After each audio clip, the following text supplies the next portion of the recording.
There's a deep sense of gratifying feeling, and that is why we keep doing this and who we're doing it for. I joined Shinnyo in 2002, and I've been part of the Canoe since then. So this year would be 23 years. I myself am not the only one that keeps returning. The Canoe crew was our original from day one. When Shinnyo in their quest to find a canoe club that could help with the lantern floating, they met my parents. And my parents been doing this since the very beginning when they had it at Kehi Lagoon.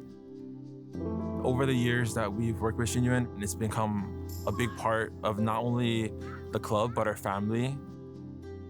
I've been volunteering with this canoe, we call it Kohoshi, for well over 20 years now.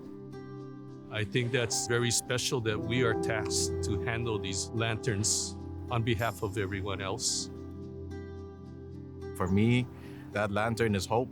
That lantern is a recognition of those we loved and those who have passed, who have come before us. We're all there for one purpose, to work together in unity.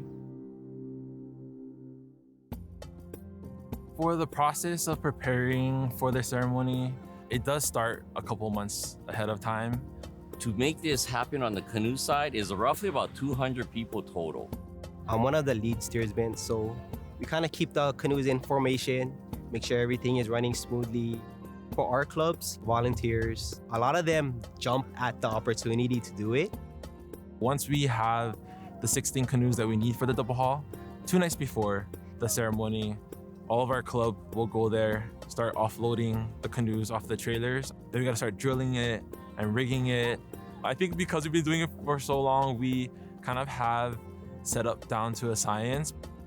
There are so many moving parts and people that make this happen.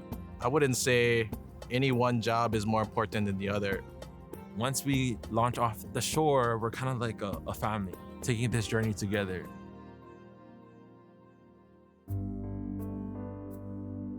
We have 8 canoes that go out, and these canoes are the very first to release the lanterns during the whole ceremony. They carry the original wooden lanterns that were made and hold the messages, remembrances, and prayers from people around the world who aren't able to float a lantern themselves.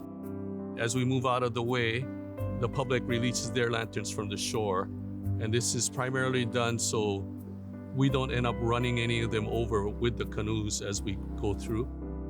After all the lanterns in the water, we turn all our boats to look at the lanterns.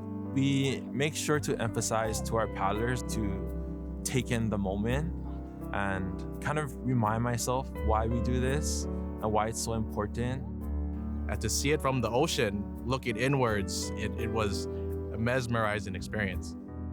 It never fails for me to tear up every year. You know, it just is such a powerful emotion that happens for me every year anyways.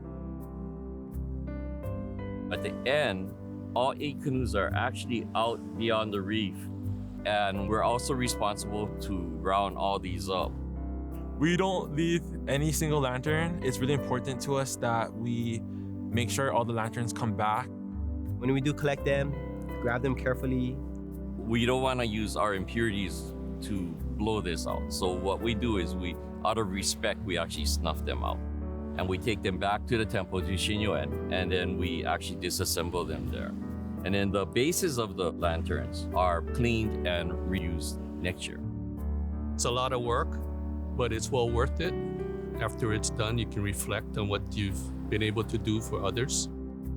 You see all these different walks of life come together and share nothing but love and respect for those that came before them.